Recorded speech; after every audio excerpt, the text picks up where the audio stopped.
Spydahs Web. It's Q&A time again, and as you can see we have a slightly different background. We've not enough space to put the lady in, unfortunately, because I'm sat on the office chair. The reason we've sort of like changed slightly is because at the moment my other table is full of my paints and stuff, because I'm busily beavering away working on the 10-man tactical squad of salamanders for Martin MacLeod's War Games store. So Martin, if you're watching, the lot's halfway done.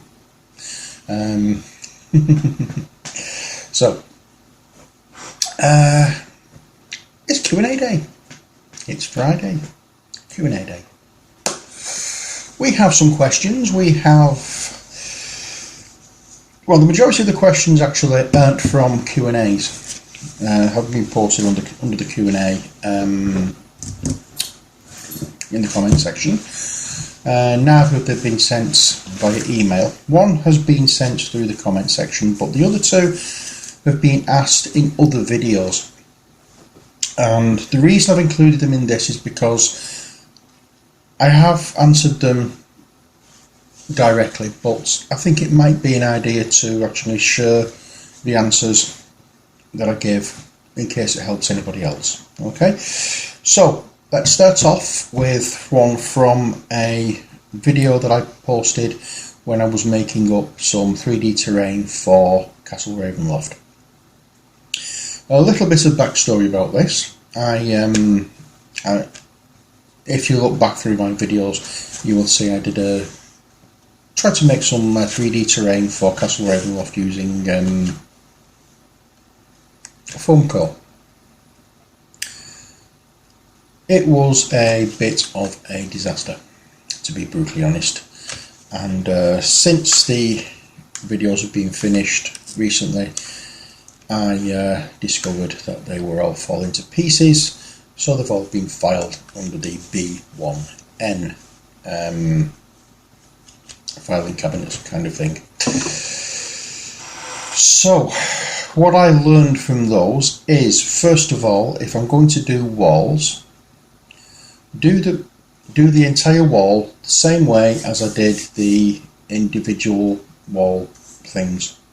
The squares that I did, if you watch the videos, I did some squares that were walls, but rather than just do like a cutout kind of thing, I did it all four sides and then put a cap on the top of it and then covered it in stuff.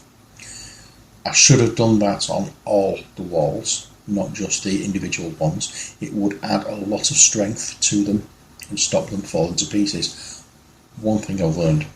Another thing I learned was, because I did fairly high-ish walls, I should have made either shorter walls or increase the size of the tile. So instead of having it 1 inch by 1 inch 4 by 4, I should have had it 1.5 inch by 1.5 inch, for example, and again 4 by 4. That way the bigger models could hopefully fit in a lot easier. But as I said, because of the height of the walls, a lot of the models weren't fitting in properly, so especially the big ones. So there's something I've learned from that. Anyway, it's what was I saying? Right, so going on to our first question from General Ketchup 57, which is quite appropriate because the Heinz factory is just down the road at Kit Green and Wigan from me, about 3 minutes drive, if that. You asked, what is the rough texture stuff that I put on the walls? It's this stuff from Vallejo. It's called white pumice. I think they also do a black and a grey pumice, along with like a dark earth and various other kind of things. They also do water effects. Have a look on Vallejo's site to give you an idea of what kind of things they do. If you want to get hold of a tub, you can get them probably from Vallejo. but they also do them in eBay as well. This is getting a little bit dried up, but let's see. I'm hoping you can see what it looks like. It's just a gel with little bits of sand. Not a gel, it's like oh god, I can't think of what it is. Oh, well, I'll stick with saying gel. It's not a gel, but it's like a plaster kind of thing, which has little bits of pumice stone in it, and that gives that textured, rough look to any walls and floors that you do. Is my dice tower around? Because I did cover. Let me just check. Found it. It gives this kind of effect to it. This is the dice tower that I made. I covered this in the pumice as well, and then painted it up. And you can do, you know, it gives a rather nice effect when it's painted. You could actually wash it in different colours as well. Now it's painted and bring out the texture a little bit more. I'm not going to bother. If you want to see how I made that, there's another video somewhere in the past that I put up showing how it was done. So that was the pumice. It's good stuff. Mine's worn a bit, dried up a little bit, so I really need to get my hands on some more. But as I said, they don't just do pumice, they do all sorts of different things. They also do water effects as well. So if you're interested in those, nip over to the sites and see what you'd like. The description, or the site address for Vallejo is in the description box below, if you want to have a nosy on there. It will, if nothing else, give you some ideas of anything that might help you. You don't have to buy them obviously from Vallejo. You can buy them from independent stockists or eBay or wherever. But that's where mine's from anyway. It's Vallejo's white pumice. The second part of your question, General Ketchup, was what is the tool you used in the video to make the tiles indented? Well, it was these things. They are called embossing tools. You can buy them from any good craft shop. It's just like what you may call it, a stick, a prod, a pointy thing with a little ball on the end, and they come in different sizes, and they're used for, as it says, embossing things, for card making and things like that. So I have 3 different ones, both double-sided. These ones, I think Royal and Langnickel. But I say, if you've got a local craft store, nip into there and ask if we've got any. If not, have a look on, again, eBay and just do a search for embossing tools. Obviously by now you've seen I've put the actual name of it right there. So I hope that's answered your question, General Ketchup, and thanks for your question and welcome to the channel. Next question comes from Mulder22, and I'm not exactly certain which one of the videos that this was from, but it's all to do with painting. Excuse me. Okay, this is a long one, and I'm going to read this verbatim how he's put it down. Okay, so he says, how do you mount the model on the empty bottle so it sticks very well and don't move when you paint, but at the same time don't damage the base? And what would you recommend for the first layer? You used grey, but lots of people say to use black. I know the general rule that if you want dark figure you go with black spray, if you want light figure you go with white spray, but wouldn't be the grey the best option for everything? It probably doesn't change the tone of the base colours as much as black or white, and if you see more details on the grey figure than on black one. But where I come from, there are only black, white or blue sprays from the GW. What do you recommend then, and how long does the spray need to dry before painting the base colour? Sorry for lots of questions, thank you very much. Now, that is the way he's written it. He's not a native English speaker. I don't know what country he comes from, or she comes from. I'm not sure whether Molder 22 is male or female, but let's try and answer your question. How do I mount the model on the empty bottle so that it sticks very well? Well, if you've noticed my videos when I'm painting, the model is attached to an old GW paint pot using this stuff, which started out very similar to that stuff. It's basically poster tack, sticky tack, blue tack, whatever you want to call it. The stuff that I bought was at one time white. It isn't anymore. It's been sprayed, it's been painted, it's been whatchamacallit, it's been abused tremendously. I'm just looking to see. I thought I dropped something there.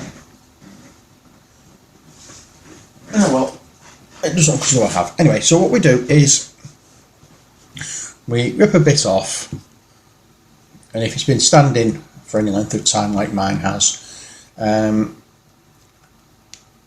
knead it through your fingers for a while until it starts getting sticky. Then get your old paint pot, bang it on top, and then get your model on a base. If it's a based model, bang it on there, you're good to go.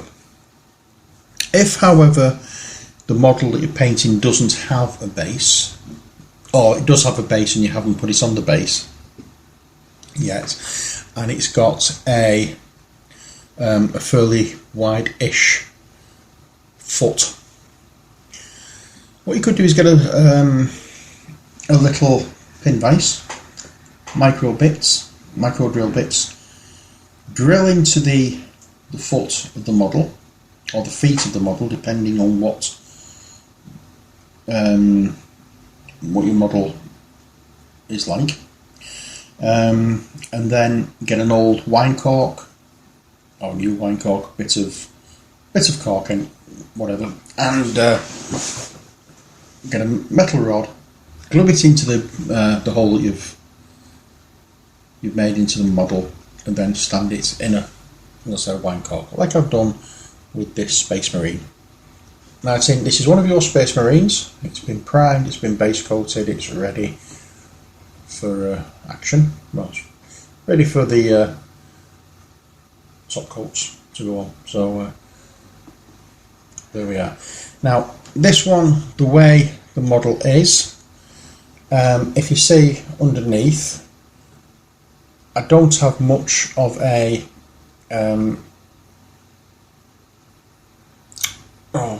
base there in order to drill into, because the foot is angled slightly, and if I try drilling through that, I'll probably go through his toe, right through his foot. So I've only done it on one, but if both feet were flat like that one is, the one where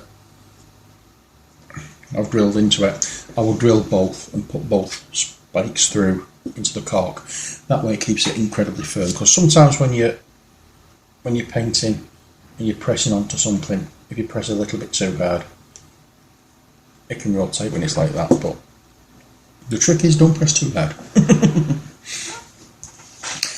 Now, so I hope that's answered that part of your question. Just use cheap sticky tack, poster tack, whatever it's called in your country. Use it also. I just gone for blue tack. Just bought some more blue tack, but this was from a pound shop again. It was I've had it for a couple of years. I just keep it in my little painting box and dig it out when I need to. Knead it through my fingers, get some oils off my fingers onto the tack and make it sticky. It works wonders. It works wonders. Right, next part of your question was to do with the spray paints. Now, I used to use that stuff, either white or the black. I gave over using that when I heard about this stuff. It's from a local car, well, I'm saying local, it's from a national car accessories store, Halfords. They do, let's say, a grey primer, they do a white primer, and they also do a red primer. As far as I'm aware, they don't do a black primer, but they do a black matte spray. So if I wanted to do them, black, I'd spray them first with one of the other colour primers and then spray black over the top. Now, the reason I go with grey rather than the black or the white is because, well, as you said, oh dear, what was it you said about it?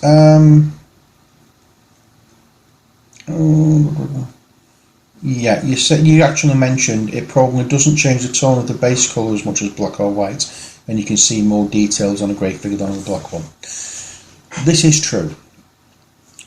Not necessarily when you're painting it normally, but when you're painting it on camera, under the lights that I'm using, white will just glow.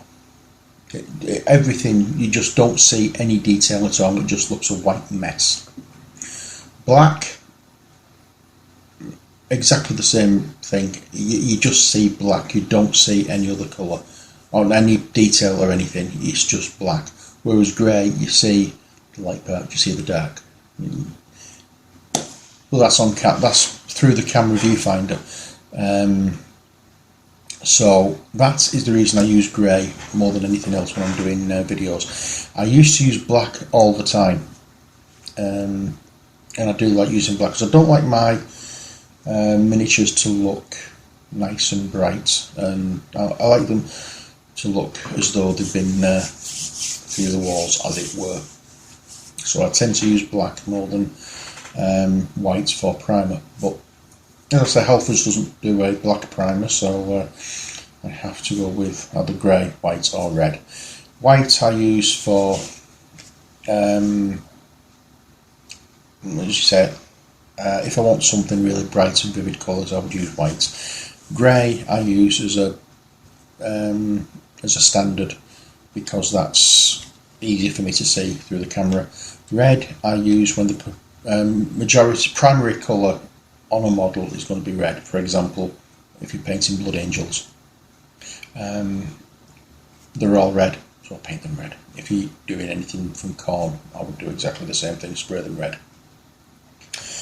And that's that. Now, another thing as well, the reason why I changed from GW, this I've had for a while, I don't know how long ago. There's something written on the bottom of the, I can't read it. Okay, so we have a GW spray can, over £10 a tin. Or we have less than £10 a tin for Halfords spray can. I might be daft, but I'm not an idiot.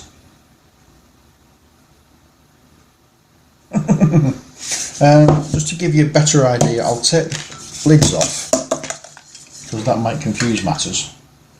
They're exactly the same height.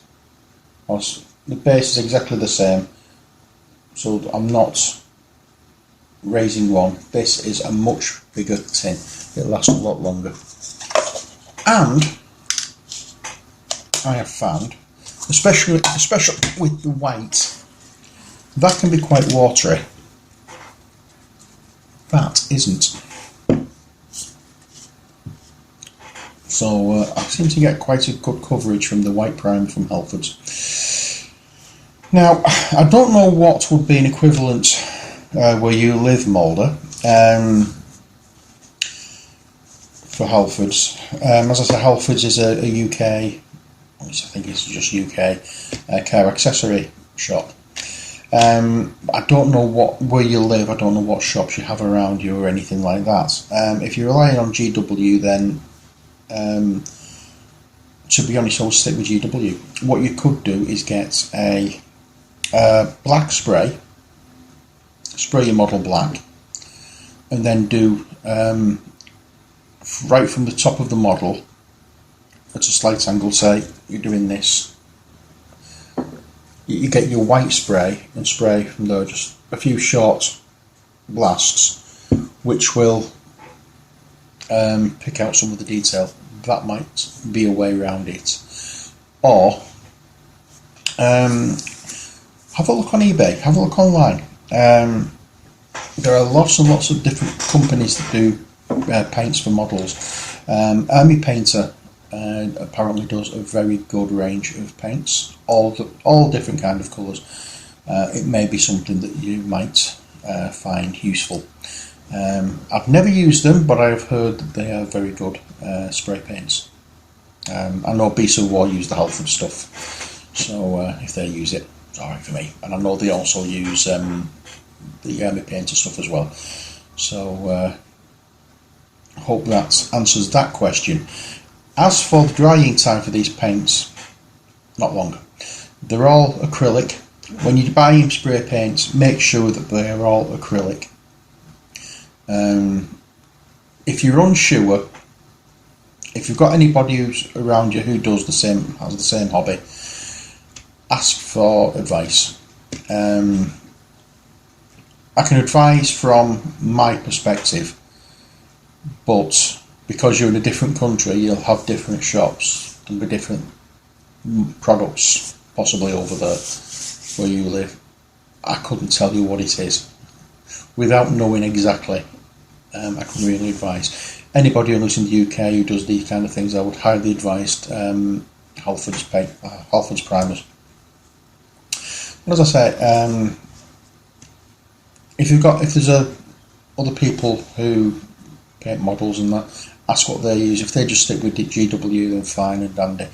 But if you don't want to keep going to GW, I'm not trying to put you off GW products, but because I only use GW paints. But if you don't want to use GW paints for whatever sprays for whatever reason, try Army Painter or have a look online for different companies that do model paints. I can't really give you any definite thing, say yeah you should try this, you should try that, because I don't know what is available and what you can get in your country. So the best thing to do is ask around the local area to anybody else who shares your hobby. That's the best way I can actually advise, because I did that and found out about the Halford sprays. I asked a few people what they'd use, and I was told Halford sprays are brilliant for priming your models, so that's what I used. Next part of the question was, how long does it take for the paint to dry?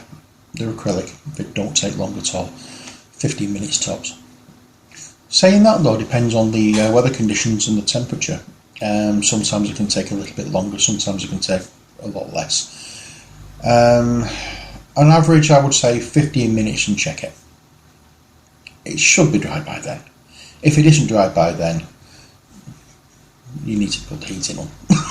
Or get a dehumidifier. It's they're acrylic sprays, they dry quick, they dry really quick. If you want to be safe, spray your models, make yourself a cup of tea, a cup of coffee, whatever, and then by the time that the kettle's boiled, you've made your drink, it should be done. But if you want to be up, if you really want to be sure, give it half an hour. It will definitely be dry in half an hour. But it shouldn't take that, really shouldn't take that long. Okay, so I hope that's answered your questions. Thanks very much, Smolder. Welcome to the channel, and look forward to getting some more questions from you as time goes by. And now, finally, 101 Frogget, my friend Karina Kantas, who is going to be in trouble for this question.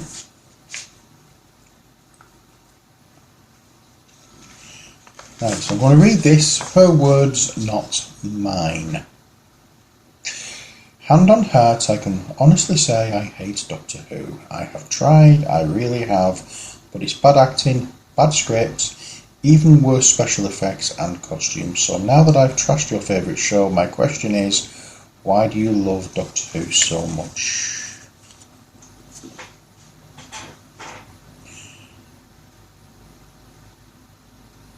There are lots of things I like, which I really shouldn't because they are bad. I enjoyed the Lord of the Rings movies. I enjoyed a lot of movies that are so bad they're brilliant. But Doctor Who can never be classed as bad. It's fantastic. It's one of the best programmes on TV, other than Star Trek. It's brilliant. What do you mean? Bad acting, bad script, bad special effects and costumes? It's wonderful stuff. So believable. Yeah, okay. In the early days of Doctor Who, yeah, you can say that, definitely. But it was tongue-in-cheek. It was a product of its time, as it still is, because since they brought it back from Christopher Eccleston onwards, the funding and all the money that's gone into it has been a hell of a lot more than it's ever had gone into it.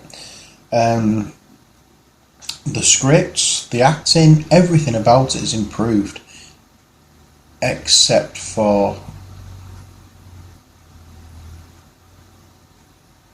one thing that really does irritate me about Doctor Who, the modern Doctor Who, and that is it just seems to be rushed. But what I love about it is the fact that it shows that one person can make a difference in any situation. No matter how dire you think a situation is, it just takes one person to come along and it's sorted. No matter how bad things are, it's a very positive outlook. And the fact that it keeps it changes constantly, because we're on the 12th, 13th actor who's played Doctor Who, including Peter Cushing from the movies. I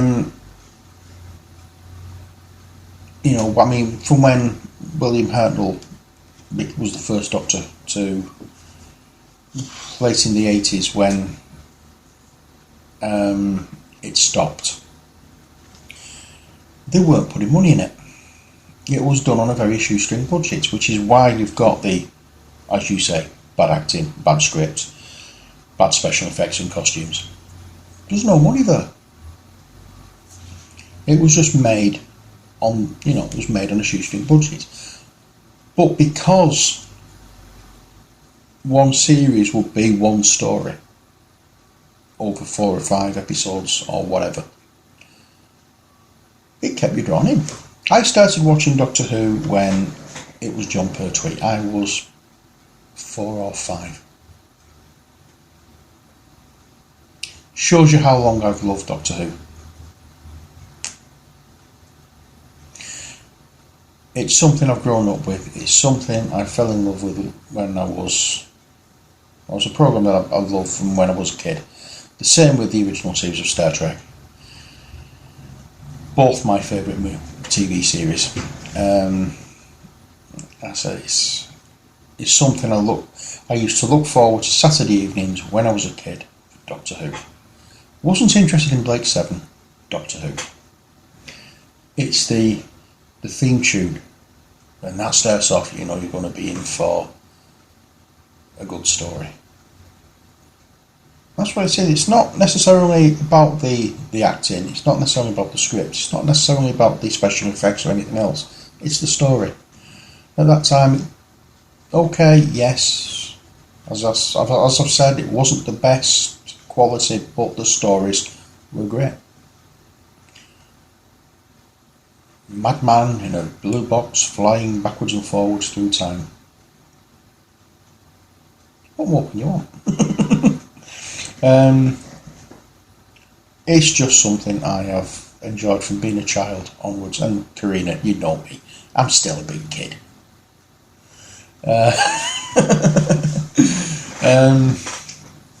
It's something that I'm proud to say that I've got my ex-wife and my daughter into, and in turn my daughter's got her fiancé into as well, so I'm proud to say I'm passing on the baton, and I'm looking forward to more and more and more.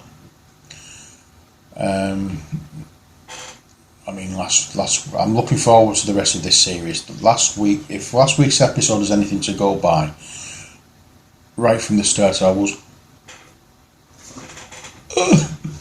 I don't want to spoil it for anybody who hasn't seen it yet, but near enough from the get-go, my jaw was hitting the floor and went at different stages. Absolutely, as far as I'm concerned, fantastic. But then again, saying that, Karina, I know one reason why you hate Doctor Who. It's not because of the bad acting, it's not because of the bad scripts or the special effects or the costumes, it's because I know you don't like science fiction. I do. Right. Anyway, before we have a fallout, Karina's got a channel on YouTube called 101 Frogget. She also has a channel on Facebook, or a page on Facebook. Anyone who's been listening to or watching my videos over the past few weeks when she's been involved knows that she's a author of numerous books. She has seven published novels, and she has many more published reviews and short stories and things like that. Many more. Her main 4 books in the series she has now decided to call the Outlaw series, the motorbike clubs, as she prefers to call them. They are really good read. I'm not a big fan of motorbikes and stuff like that, but I enjoyed reading her books. She's also done a couple of short story compilations, or short story poetry and flash fiction compilation books called, one of them was called Heads and Tails, the other was called Undressed, and she's done a supernatural novella called Stone Cold. Looking forward to reading some more of her work. I know she's currently working on different things with other authors, not necessarily being an author, but I know she's busy helping other authors to publicise their work, but I'm trying my best to publicise her as well. So that being said, there is a link in the description to her YouTube channel and her author page on Facebook. Please nip over. On her YouTube channel she actually does readings from some of her books, excerpts from her novels and some of the short stories, flash fiction stuff that she's done in her compilation books. Well worth a watch. She's a lovely woman. A really good friend, and even though she doesn't like Doctor Who.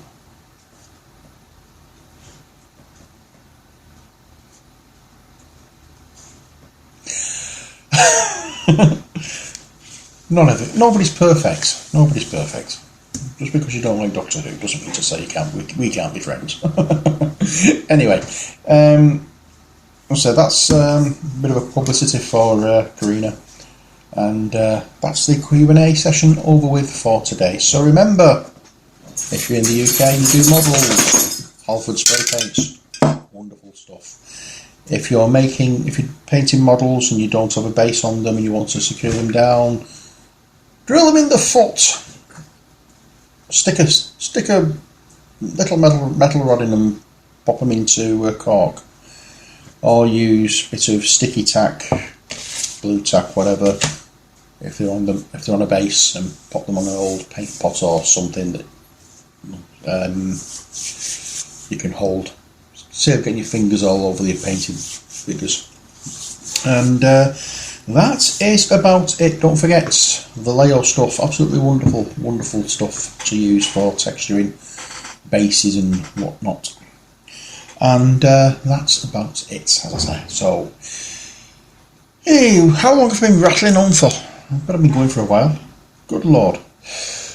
Longer than I was expecting. Right, that's it from me. So, if you want to ask any more questions, please feel free to pop them in the comment section below. If you don't want to put your name, if you don't want me to use your name in them, then send me an email. Just make sure that you put on Spydahs Web Q&A in the description bar, in the not description bar, what am I thinking of? The yeah, never mind, you know what I mean. The I can't think of what it's called, never mind. Just make sure you put it as Q&A, Spydahs Web Q&A, and then I know what it's for. And if any questions come up in other videos that I think might be useful to cover in Q&A, then I will do that as well. So until next time, as always, take care, God bless, and bye for now.